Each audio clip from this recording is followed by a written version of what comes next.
হচ্ছে আল্লাহ ভীতি, মুত্তাকি, পরহেজগারিতা। সম্মানিত উপস্থিতি মুসল্লিয়ান ইকরাম, ঈমান এক জিনিস, ইসলাম এক জিনিস, ইহসান এক জিনিস, তাকওয়া আরেক জিনিস। তাকওয়া হচ্ছে সর্বোচ্চ সীমা। আল্লাহ পাক রব্বুল আলামিন ঈমানদেরকেও কিন্তু উল্লেখ করে উদ্দেশ্য করে বলছেন, ইয়া আইয়ুহাল্লাযীনা আমানুত্তাকুল্লাহ হাক্কা তুকাতিহি ওয়া লা তামুতুন্না ইল্লা ওয়া আনতুম মুসলিমুন। হে ঈমানদারেরা, আল্লাহকে ভয় করো বা তাকওয়া অবলম্বন করো।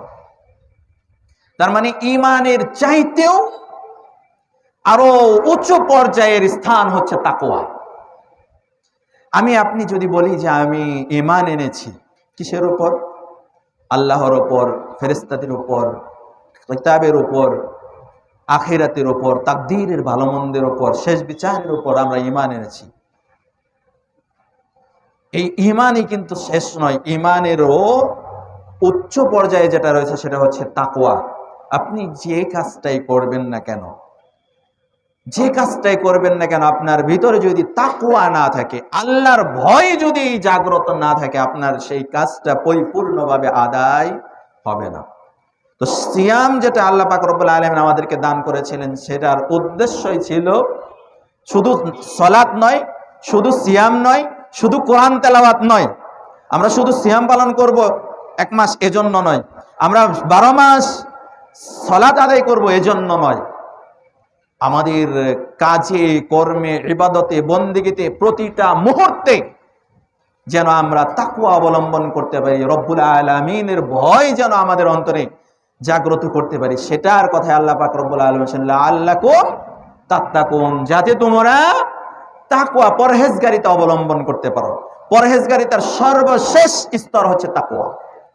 এজন্য আল্লাহ পাক রব্বুল আলামিন বলেছেন ইয়া আইয়ুহাল্লাযীনা আমানুত্তাকুল্লাহ, হে ঈমানদারেরা আল্লাহকে ভয় করো যেভাবে ভয় করা উচিত, হাক্কা তুকাতিহি ওয়া লা তামুতুন্না, এবং মৃত্যুবরণ করো না ইল্লা ওয়া আনতুম মুসলিমুন, মুসলিম না হয়ে। এখানে ইসলামের কথা আছে, ঈমানের কথা আছে, ঈমানদারদের উদ্দেশ্য করে বলছেন মুসলিম না হয়ে মৃত্যুবরণ করো না। তো সবচেয়ে গুরুত্বপূর্ণ কথা হচ্ছে তাকওয়া অবলম্বন করতে হবে।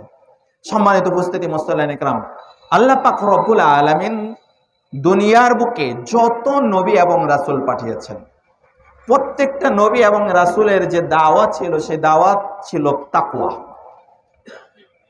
দাওয়াত কি ছিল? তাকওয়ার দাওয়াত। আল্লাহ পাক রব্বুল আলামিন বলেন ইয ক্বালা লাহুম আখুহুম নূহুন আলা তাত্তাকুন ইন্নী লাকুম রাসূলুন আমিন ফাত্তাকুল্লাহা ওয়া আতিউন। যখন নূহ তার কওমদেরকে বলছিল, হে আমার ভাইয়েরা, ইয ক্বালা লাহুম আখুহুম নূহুন আলা তাত্তাকুন, তোমরা কি আল্লাহকে ভয় করবে না? ইন্নী লাকুম রাসূলুন আমিন, আমি আল্লাহ পাক রব্বুল আলামিনের পক্ষ থেকে তোমাদের জন্য বিশ্বস্ত রাসূল। ফাত্তাকুল্লাহ, তোমরা আল্লাহকে ভয় করো। ওয়া আতিউন, এবং আমি যে কাজকর্মগুলো করি সেই কর্মগুলো করো। এটা শুধু নূহ আলাইহিস সালাম না, যত নবী এবং রাসূল এসেছেন। ইয ক্বালা লাহুম আখুহুম সালিহুন আলা তাত্তাকুন ইন্নী লাকুম রাসূলুন আমিন ফাত্তাকুল্লাহা ওয়া আতিউন। ইয ক্বালা লাহুম আখুহুম হুদুন আলা তাত্তাকুন ইন্নী লাকুম রাসূলুন আমিন ফাত্তাকুল্লাহা ওয়া আতিউন।